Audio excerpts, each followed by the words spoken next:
الصلاة والسلام التاجر الصدوق الأمين مع النبيين والصديقين والشهداء أو كما قال عليه الصلاة والتسليم اللهم صل على محمد وعلى آل محمد كما صليت وباركت على إبراهيم وعلى آل إبراهيم إنك حميد مجيد. اس لیے میرے محترم بزرگوں اور دوستو، ہم زندگی کے ہر موڑ پر اس بات کو دھیان رکھیں کہ ہم قدم کس راستے پہ اٹھا رہے ہیں، حلال کی طرف یا حرام کی طرف. زندگی میں بہت ساری ہماری ضروریات میں سے ایک سب سے بڑی ضرورت یہ ہے کہ ہم روزی کمائیں، ہمیں روزی کی فکر ہو، روزی کے پیچھے ہم پڑیں. اس کے لیے ہم جو جائز اور حلال طریقہ ہے اس کو اپنائیں. اس کا حکم قرآن میں بھی ہے اور اس کا حکم جناب محمد رسول اللہ صلی اللہ علیہ وسلم نے دیا بھی ہے اور صحابہ سے عملاً کروایا بھی ہے، مشق بھی کروائی ہے. آپ صلی اللہ علیہ وسلم نے فرمایا طلب کسب الحلال فریضۃ بعد الفریضہ. بعد الفریضہ جیسے نماز فرض ہے، روزہ فرض ہے، زکوٰۃ فرض ہے، حج فرض ہے، ضرورت کے وقت اور دوسرے اعمال فرض ہے، ویسے ہی حلال روزی کمانا یہ بھی فرض ہے، یہ بھی ضروری ہے. حلال روزی کا انتظام کرنا، حلال روزی کی راہیں نکالنا، حلال روزی کے لیے تدبیر اختیار کرنا، اسباب اختیار کرنا، یہ سب ضروری ہے. شرط یہ ہے کہ حلال طریقے سے اور حلال ہو، یہ ضروری ہے. اور ایک بات اللہ صلی اللہ علیہ وسلم نے اس میں یہ بات بیان فرمائی کہ یہ بعد الفریضہ ہے، یہ بھی یاد رکھنا. کہیں ایسا نہ ہو کہ اس فریضے کو ہی تم اصل فریضہ سمجھ لو، یعنی روزی کمانا اس فریضے کو ہی تم اصل فریضہ سمجھ لو، تمہارے کاروبار ہی تمہارے لیے اصل ہو جائے، تمہارے کام ہی تمہارے لیے اصل ہو جائے، تمہارا پیسہ ہی تمہارے لیے اصل ہو جائے، تمہاری روزی ہی تمہارے لیے اصل ہو جائے. یہ دنیا کا مقصد نہیں ہے، یہ بعد الفریضہ ہے. اور قرآن میں بھی اللہ نے یہ بات بیان فرمائی فَإِذَا قُضِيَتِ الصَّلَاةُ فَانتَشِرُوا فِي الْأَرْضِ وَابْتَغُوا مِن فَضْلِ اللَّهِ. جب اللہ کے احکام کو پورا کر لو، جب نماز کو ادا کر لو، پھر نکلو باہر زمین میں، پھیل جاؤ، روزی تلاش کرو اور اللہ کا دھیان رکھو. وَاذْكُرُوا اللَّهَ كَثِيرًا. اپنے کام میں لگے رہو، کاروبار میں لگے رہو، بازاروں میں لگے رہو، مگر غافل مت ہو. وَاذْكُرُوا اللَّهَ كَثِيرًا. اللہ کا ذکر کرتے رہو، اللہ کا یاد کرتے رہو، اللہ کا دھیان رکھتے رہو، تاکہ تمہارے کام میں یہ معلوم ہو کہ یہ کام بھی ہم اللہ کے احکام سے کر رہے ہیں، اللہ کی توفیق سے کر رہے ہیں. اور اس معاملے میں بھی ہمیں جواب دینا ہے، جو ہم حاصل کر رہے ہیں اس کا بھی ہمیں جواب دینا ہے کہ کیسے حاصل کیا، اور جو ہم خرچ کر رہے ہیں دوسرے کو دے رہے ہیں اس کا بھی جواب دینا ہے کہ ہم نے کہاں دیا اور کس کو دیا، کس لیے دیا. یہ خیال ہے. آگے میں فرمایا لعلکم تفلحون.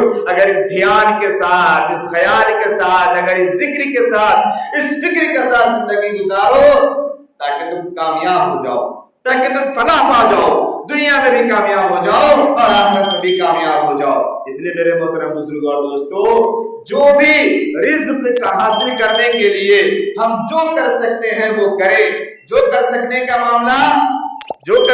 معاملہ کہ ہم حلال راستے پہ چلے، حرام پہ نہیں.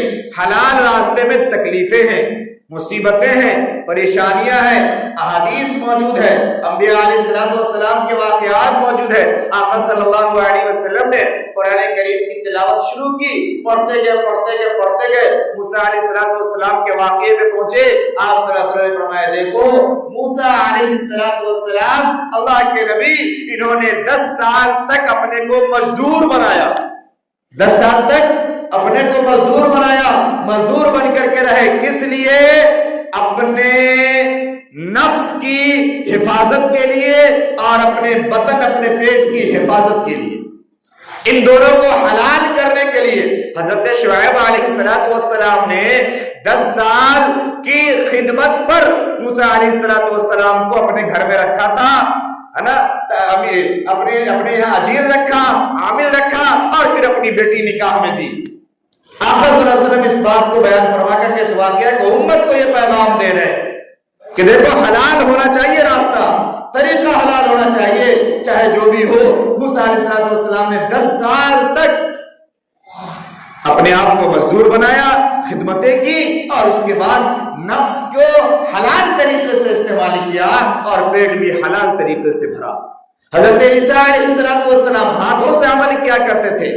میں نے جو حدیث پڑھی، آقا صلی اللہ علیہ وسلم فرمایا کہ کوئی بھی آدمی اس سے اچھا کھانا نہیں کھاتا، ما اکل احد طعاما قط، کوئی بھی آدمی، کوئی بھی شخص اس سے اچھا کھانا نہیں کھاتا کہ وہ عمل کرتا ہو من عملی یدیہ، اپنے ہاتھ سے عمل کر کے، محنت کر کے، مزدوری کر کے، کما کے کھاتا ہو حلال روزی، اس سے اچھا کھانا نہیں کھاتا۔ آج ہم کہیں چلے جائیں، کسی کے ساتھ چلے جائیں، ہیرا پھیری میں چلے جائیں، گواہی دینے کے لیے چلے جائیں، سائن کرنے کے لیے چلے جائیں، اور کسی کی کیسی بھی دعوت ہو، سود کی دعوت ہو، 3 نمبر پیسے کی دعوت ہو، جیسی بھی ہو، 2 نمبر تو اب عام ہو گیا نا، اس لیے میں 3 نمبر کہہ رہا ہوں، جیسی بھی دعوت ہو وہ چلے جاؤ، وہاں 50-60 قسم کا کھانا لگا ہوا ہے، بھینس کی طرح ٹہلتے رہو، منہ مارتے رہو، ہم سمجھتے یہ اصل ہے۔ نہیں، خود کے ہاتھوں سے جو عمل کر کے کمایا جائے اور کھایا جائے، یہ اصل ہے، یہ اللہ کو پسندیدہ ہے۔ آقا صلی اللہ علیہ وسلم نے ایک صحابی کو دیکھا کہ یہ ضرورت مند ہے، آپ نے فرمایا کہ جاؤ جنگل میں جا کے لکڑیاں کاٹو، لکڑیاں کاٹو۔ صحابی گئے، لکڑی کاٹتے رہے، بازار میں بیچتے رہے، پھر اسی پیسے سے کپڑے بھی خریدا، پھر اسی پیسے سے کچھ کھانے کی چیزیں بھی خریدی، اور پھر اس پیسے سے اور پیسے جمع کر کے 10 درہم روایت میں موجود ہے، جمع کر کے آقا صلی اللہ علیہ وسلم کی خدمت میں آئے، حاضر ہوئے اور بتایا اللہ کے رسول یہ ہوا۔ آپ صلی اللہ علیہ وسلم نے فرمایا کہ قیامت کے دن چہرے پر تمہارے زخم لے کر کے آنے سے بہتر یہ ہے کہ تم محنت کر کے یہ حلال پیسے کمائے اور حلال پیسے سے زندگی گزارے، یہ بہتر ہے۔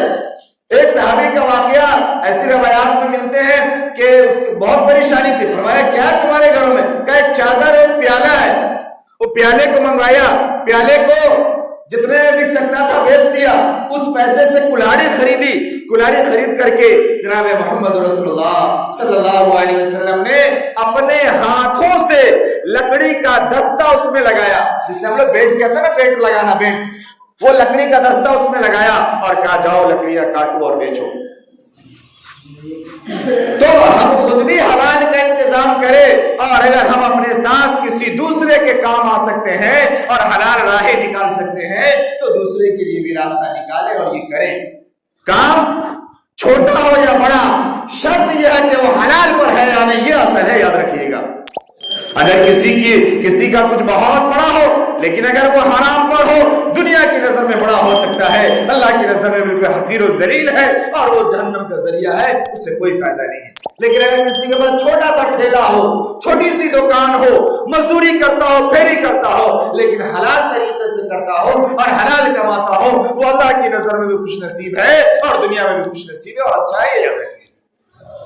آقا صلی اللہ علیہ وسلم نے فرمایا التاجر الصدوق الامین، وہ تاجر جو صادق ہو، امین ہو، ہیرا پھیری نہیں کرتا ہو، غلط مال کو صحیح میں ملا کے نہیں بیچتا ہو، صحیح کے دام پہ غلط چیز نہیں دیتا ہو، صادق بھی ہو، سچ بولتا ہو، امین بھی ہو، امانت داری سے کام کرتا ہو۔